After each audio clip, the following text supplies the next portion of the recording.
Should you buy The Witcher 3 in 2021? The Witcher 3 came out back in 2015 and was a massive success, like the type of success that completely resets how developers create their open world games, causing countless copycats to come within a matter of years. But is The Witcher 3 worth it in 2021? We'll be talking narrative and gameplay, and if age has improved or reduced The Witcher 3's value. Welcome to Classic Game Reviews, where we go back in time and take a look at the games of the past, and today's game is The Witcher 3. One last thing, if you actually do enjoy this video, remember to smash that like button so you can support the channel and maybe even stick around by subscribing. Thank you to everyone who has decided to stick around, I really appreciate it. The Witcher 3 is massive, and the narrative lives up to that expectation, although The Witcher 3 does have issues with its pacing and inconsistency in quality of storylines. Naturally, that's all subjective, but why has The Witcher 3's narrative been held in such high regard? Why did The Witcher 3 essentially change how most major franchises even think about developing their games and narratives? I won't go too deep for the sake of your time, but let's get into it. Writing is the key to building any believable world, which is why books are often better than those who attempt to recreate that book in a different medium, and the same can be said for games. If the writing is bad, then the player will never believe in the world they are playing in, and The Witcher 3 has some of the best writing I've ever seen in any game, and I don't say that lightly. Is the writing flawed? Of course the writing is flawed in many different ways, and it's incredibly easy to mess up with consistency, which is why entire channels make careers calling out writers' inconsistencies, because it happens so often. It's very easy to forget people are writing these stories. These narratives are all in someone's head, and they have to be put to paper.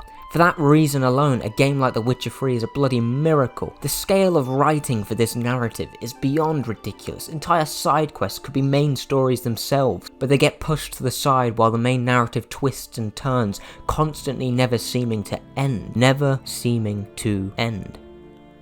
And that's where the issues start to crop up. The characters, side quests, main narrative, DLC and overall dialogue quality are written with extreme care, but pacing takes a massive hit. If you can't sit down for a minimum of 50 hours, don't even bother trying to play this game. I know that sounds extremely negative, but the game is simply too long for a lot of people and causes burnout for many.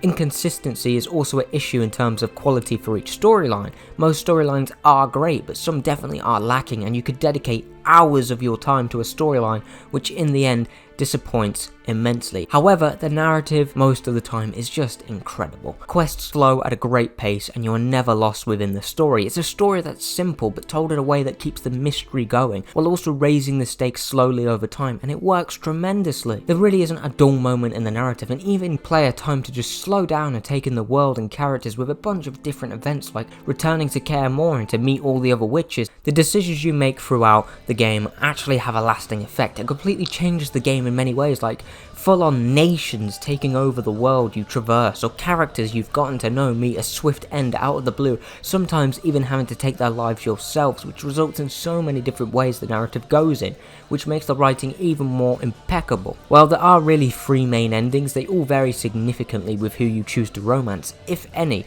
as well as the characters you've gotten killed, spared or pushed away over the course of the game, and it really gives you that sense of conclusion that is lacking in many games, especially when it comes to sequel bait. Overall, the narrative here is some of the best writing in the medium, and on a scale I don't think we had seen at the time. And while games like Red Dead Redemption 2 are at similar lengths and varying quality, there is no denying The Witcher 3 made the long RPG, heavy action and adventure genre a new norm for many developers, for better or worse.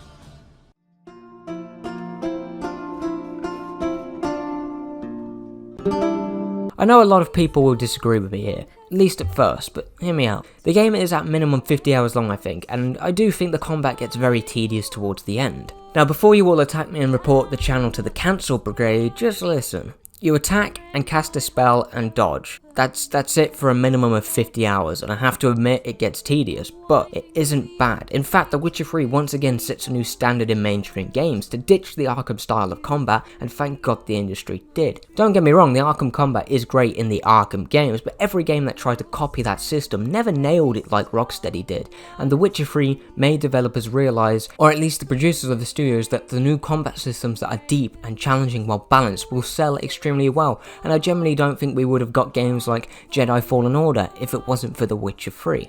Yeah, we have Bloodborne and Dark Souls, etc., but those games have a specific target audience, whereas The Witcher 3 attracted almost every type of gamer, and made it possible for developers to start mixing it up again, and that's a great thing in my opinion.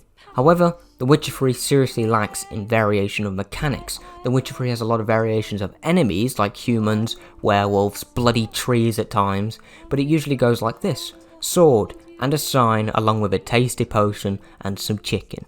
That's almost all the fights in the game. No stealth, or honestly real creative ways to take enemies down. And I think that games are starting to head back in that direction with games like Breath of the Wild and the sudden popularity of games like Hitman again. So if you're looking for a game like Hitman, don't play The Witcher 3 unless you really like chicken. Go check out Dishonored or something. I made a video on that. You should check that one out if you're enjoying this kind of content. Check that one out. The gameplay isn't bad, but it really has to be your cup of tea for you to really enjoy it, especially on console due to the input lag the movement seems to have, or at least that's what I experienced on the PS4 version. Crafting and exploration is great though, with a silly amount of things to do and explore, unlocking countless quests full of great narrative potential, so the only negative I have is a subjective one. The Witcher 3 changed gaming standards at a time when microtransactions became a massive issue. It gave developers a new challenge: be better than The Witcher 3.